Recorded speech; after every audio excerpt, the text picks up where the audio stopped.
Hey y'all, it's Sabrina. So in this video, I am going to be sharing with you my review of a book that I just finished, and it is called The Husband's Secret by Liane Moriarty. So I just finished this book. I listened to it on audiobook, and I think I ended up giving it 4 stars. My initial reaction was to give it 5 stars because I really enjoyed it, but when I really sat and thought about some of the things and like the plot and the characters and the overall, when I looked at the big picture, I kind of realized that, first of all, it's like my first read of 2020, and I don't want to just give it 5 stars when I have nothing else to compare it to for the rest of this year. So I'm like, 4 stars is safe because you can always go back and change your rating if you want down the line. So I gave it 4 stars, and it was a really good book. This is my first read by this author. This is the same author who wrote Big Little Lies, and I do own that book, but I have not read it yet. So let's just go ahead and get started with the review. So the basic premise of this story is that there are 4 different female perspectives, and the book starts off with one of the main characters named Cecilia, and she's a mom to 3 daughters, and she is married, and her husband travels for work a lot. And so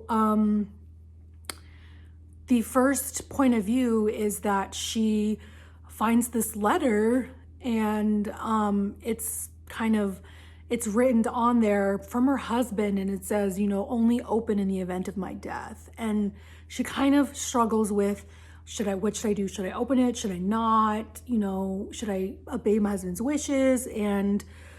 But she can't get it out of her brain. And so one of the times her husband's traveling, she asks him about it on the phone and says, like, I found this letter. And, you know, like, what's it about? Can I read it? Like, what's the deal? And he's like, I would really appreciate if you didn't read it.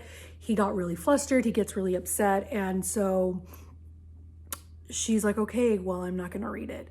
But she ends up hiding it in a different place than what she tells him. So he flies home, and she can tell that he's like looking for this letter. And so she opens it and reads it. And that's when you find out, you know, her husband's secret. And this whole time, while all this is going on, there are 2 other perspectives. There is Rachel, and there's Tess, and there's Janie. And Rachel is Janie's mother. She's also a grandmother. And Tess is another girl who I don't really feel like her story was necessarily, or her point of view was necessary in the story. I do think that it added maybe a little bit, and it made it a little bit more interesting. But overall, I think I could have done without Tess's point of view. So that's basically the premise of the story. So then there's this huge secret, and then after the secret's found out, which, you know, we don't find out what the secret is until you're like 40% of the way through the book, which, I mean, for a lot of people, that is kind of frustrating, because then it kind of feels like it takes halfway through the book for it to really start and for it to get really interesting. So I kind of see that point of view. I kind of agree with it, but I think not finding out the big secret until like towards the middle to the later half of the book made me want to keep going and like want to find out more. So I'm not going to spoil it. I never do spoiler reviews. If you want to know what the secret is, read the book or go watch a different review. But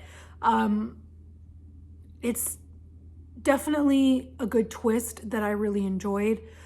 So now I kind of want to talk about things I didn't like about the book. So what I didn't like about the book was I figured out the secret and kind of guessed it pretty early on. I don't typically like books that are easy to figure out, because then it kind of feels like, why do I need to finish this if I know where it's going?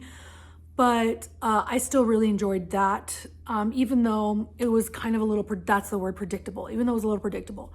And so another thing that I didn't love about the story was, like I said earlier, I didn't feel like Tess's point of view was necessary, but also one thing that was kind of hard for me was that a lot of the characters kind of seemed the same. So whenever the author would switch from Rachel to Tess to Cecilia, their personalities kind of all just ran together, and they all didn't really seem like their own person.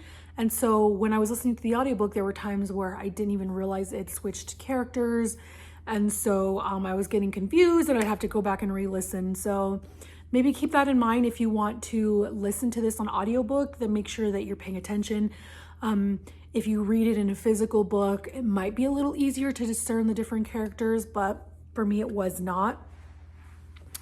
Another thing that I didn't love about the book was just that there were a lot of, maybe it was the writing style, there were a lot of descriptors and things that I felt like that were just not necessary.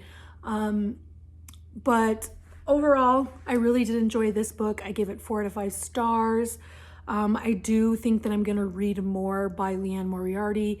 I do have intentions of reading Big Little Lies at some point this year. But if you have anything you want to add to this review, if you have any questions, let me know. But I think this would be a really interesting book to make into an adaptation like they did for Big Little Lies. It was pretty good. So that is it for my review. I really hoped that it gave you some clarity if you've been on the fence of whether or not you want to read this book. I hope I answered some of those questions, and that is it. I'll talk to you very, very soon, and thanks for watching.